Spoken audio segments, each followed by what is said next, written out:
Welcome to this episode of Drive Every Ferrari, and this week I have a little bit of an unfavoured pup in the line. This is the 348 TS, and it's fair to say that it is not a well-loved model.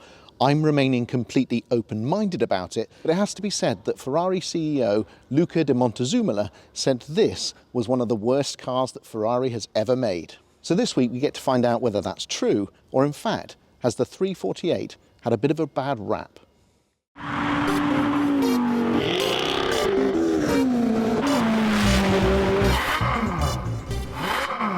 Welcome everyone to the Ferrari 348 TS. TS meaning it is the removable targa top, but the 348, it is fair to say, has been a real out of favour Ferrari. Many of you have told me that the 348 is a complete dog, but I have remained open-minded. I've never driven one. That's going to happen today, but I really wanted to find out whether this is really as bad as they all say. The 348 is a successor to the 328, and it was launched in 1989 at the Frankfurt Motor Show. Famously, head of Ferrari Luca de Montezuma said the 348 was, and I quote, the worst car Ferrari had developed for some time.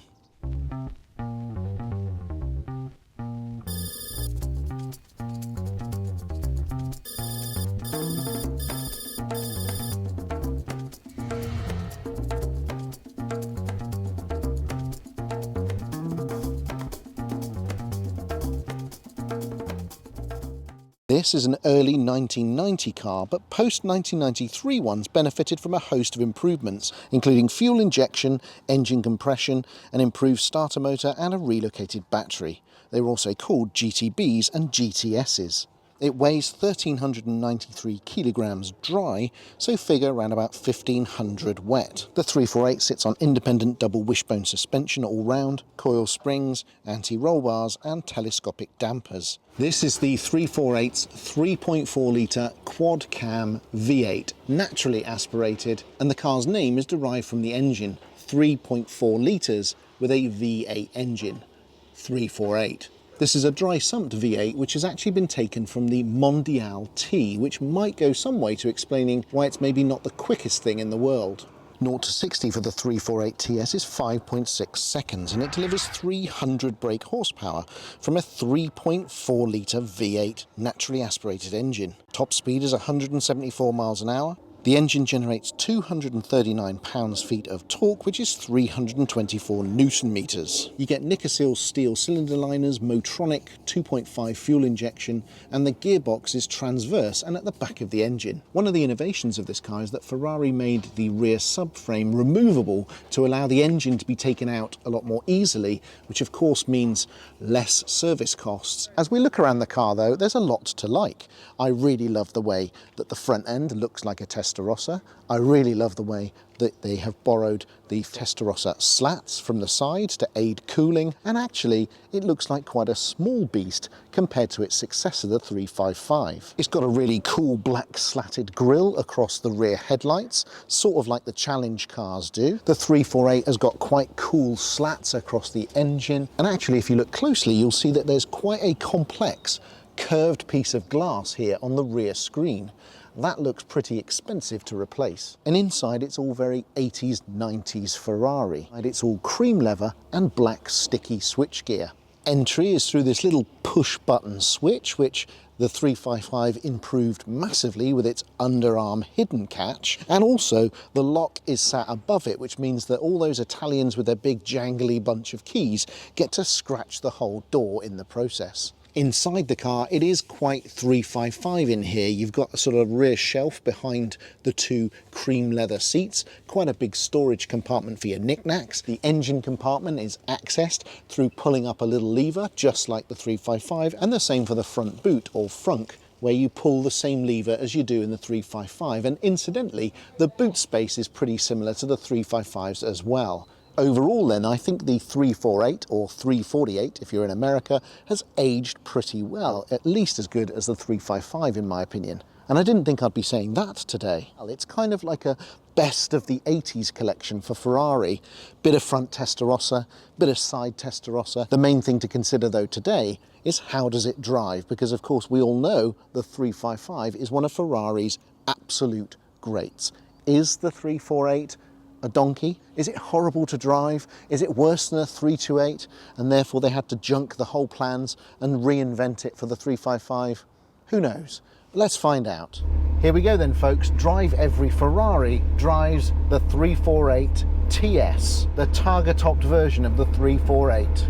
Now, of course, we've got a drop hand or handbrake, so you push the button in, pull it up just a smidge, and then drop it back down to the floor. That means it's off.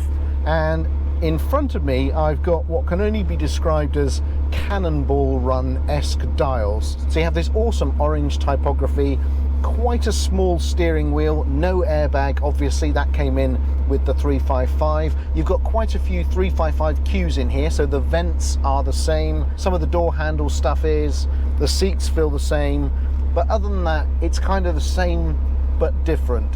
What is immediately apparent is it is much smaller in here and cramped than the 355. Even though you think they're the same sort of size, they're not. I've got almost no headroom whatsoever, and I am not a tall person. The whole car though feels a lot more cramped than the 355. 355 has a great sense of space in it. You've got quite a large transmission tunnel, but for some reason it just feels like a much smaller car. I can touch both sides of the car quite easily from the driver's side. This whole passenger area looks nothing like as large and as luxurious as the 355. It's a dogleg first, so that does catch you out if you're not careful. It means it's bottom left instead of top left, but it is a 5-speed manual box, open gate, the sort of thing that Ferrari people go a little bit gaga over. So there we go, down into first, handbrakes off. As with the 355, sometimes the carpet sticks on the accelerator, so you've got to be careful about that. It can jam it down, leading to some scary runaway moments. And now I'm out on the road in a 348 for the first time in my life. Now, first thing you'll notice is, despite the sunshine, I'm not wearing dark glasses because I feel it's more respectful to look you in the eyes. Now, as you know, I've got a 355 Spider and I'm very familiar with it, so what's going to be especially interesting today is to highlight the differences between those cars. The 355 obviously was the successor to the 348, so this in theory was work in progress, and they ironed out all the bugs and created one of the greatest modern Ferraris ever, the 355.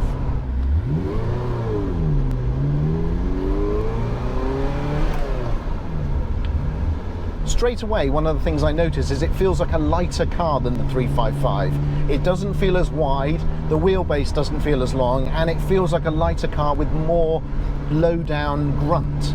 It got off the line very quickly, it's quite willing to rev, it's still got that great engine note that you get from a naturally aspirated V8, but it is a strange sensation because it feels like a thinner diet version of the 355. The 355 is obviously a bit more luxurious, it rides better, this is a little bit fidgety, but actually this has got quite a decent amount of urgency, and because of its size it feels pretty nippy. I didn't expect that. I thought this would feel horrendously archaic compared to the 355, but actually it doesn't. I don't know what's going on with the climate control area down here. That just seems like an excuse to put way too many buttons into control it. It's obviously created by someone who's got one of those early 90s Japanese hi-fi and who believes that more buttons equals better, but in this case it doesn't. In the 355 they've been a lot more economical with how they position all of the buttons, so rather than cramming them all down here, you've obviously got them spread out more around the gear stick, which I think I prefer. Of course, it's an 80s, 90s Ferrari, so we've got the de rigueur ashtray, and I'm pretty sure that the plastics in this car will suffer the same fate as mine in that they'll go all a bit sticky. It's just what they do. I'm loving the retro style dials, that's really cool. I'm very much expecting to see similar items in the 328. And of course there's nothing like using a classic Ferrari manual gearbox. The way it clicks between the gates, the way that you can just fire through it. But you do have to just remind yourself that you're in a dogleg car, so where you think, for example, third is actually second. And if you're used to flying forward into third, you've got to be careful, because otherwise you're going to drop a gear, potentially blow the engine up. There's actually quite a lot of clutch travel in this. So it's not as easy as you think to make good progress, because you pull your leg back to where you think you're off the clutch, and actually you've still got about 6 inches to go. So you have to really lift your leg off of it. It's a little bit of a strange sensation. Compared to my 355, which is of course an airbag steering wheel model, this one is just better. It's a nice 3-spoke wheel, it's nice and thin, it's the right kind of size, and it's just not so bulky. Here we go then. Steering is unassisted, so quite heavy at low speeds, but not too bad because it's such a light car. So are we ready? It's the car guys, and with Drive Every Ferrari, I did make the commitment that regardless of what Ferrari it was, we would give it some beans. So I'm in second gear, the road is clear, the sun is shining. Here it comes. A lot of noise. Not a huge amount of acceleration, I have to say. Great noise, but yeah, it doesn't feel that fast. It's about 5.5 seconds 0 to 60, but to be honest, it feels a little bit slower than that. To me, it has the same sort of urge as a 1.9 205 GTI.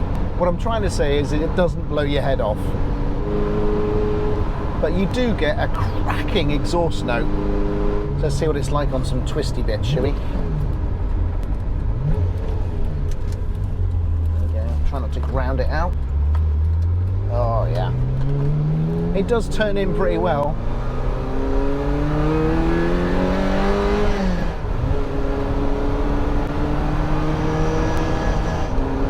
It sort of feels like a baby 355. It doesn't feel anything like as antiquated as I've been led to believe. It doesn't feel like night and day like I've been told that it is. The 355 is, oh, so much better. The noise is better in the 355, it revs better, it revs higher. This one runs at a puff at 7,500, whereas the 355 obviously goes to 8.5 and is a real screamer. So it's not quite as good an engine, but it does feel smaller and more agile than the 355.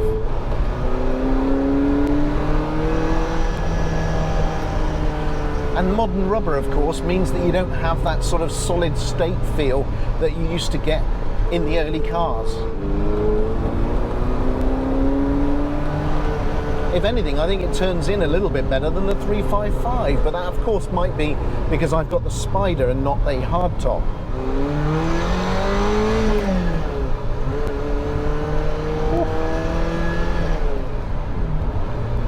You have to remember, this is a 30-year-old car, and yet it still feels pretty tight. All the temperatures and gauges are where they should be. I've got no alarm signals.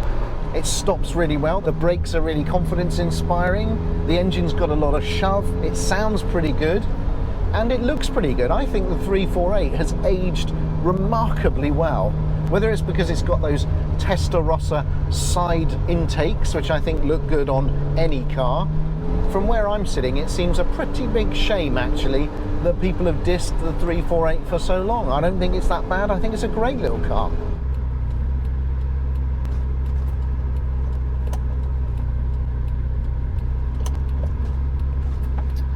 Come on, people. Fucking hell. Fucking great.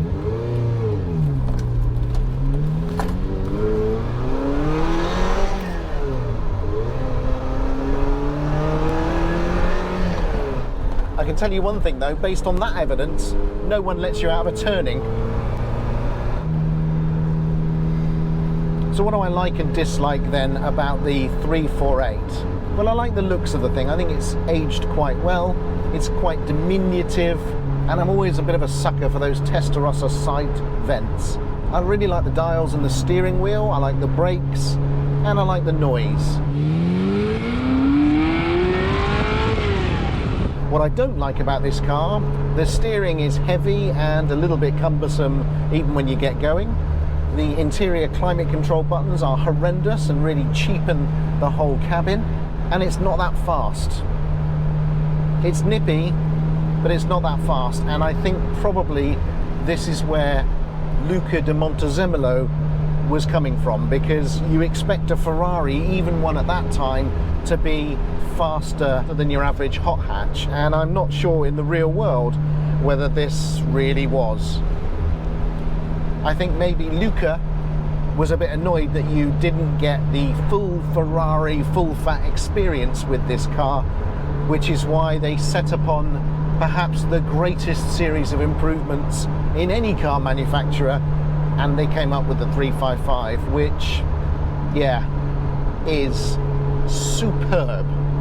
But without Drive Every Ferrari, I wouldn't be driving this car right now. I never would have bothered with it, and I'm pretty glad that I did, because now at least I can slot that experience in to that Ferrari range and understand how this became the 355. And I'm pretty glad it did. So what do I think of this 348 TS? Well, I have to say, I can't help but think that maybe it's been a little bit misunderstood. A lot of people that I trust said it was a dog and that no one should really be that interested in it, but I have to say, I don't think it is. I think it's pretty good fun. Would I have one over a 355? Well, don't be silly. Of course not. The 355 is pretty much better in every single way. But the 348 is certainly not the runt that many people would lead you to believe. And obviously, it's a lot more affordable than many other equivalent Ferraris. One thing this experience has definitely taught me is that I really need to put one of those first generation steering wheels on my 355, because it's just a nicer experience. So there you go then, folks. This is the Ferrari 348 TS, a car that I didn't really expect to like, but actually I do. Thank you for watching this episode of The Car Guys presents Drive Every Ferrari. I hope you enjoyed it. I hope you found it interesting and entertaining, and maybe learnt a few things about the Ferrari 348. If you like what we're doing on The Car Guys, please subscribe, leave comments and likes. There'll be another episode next week.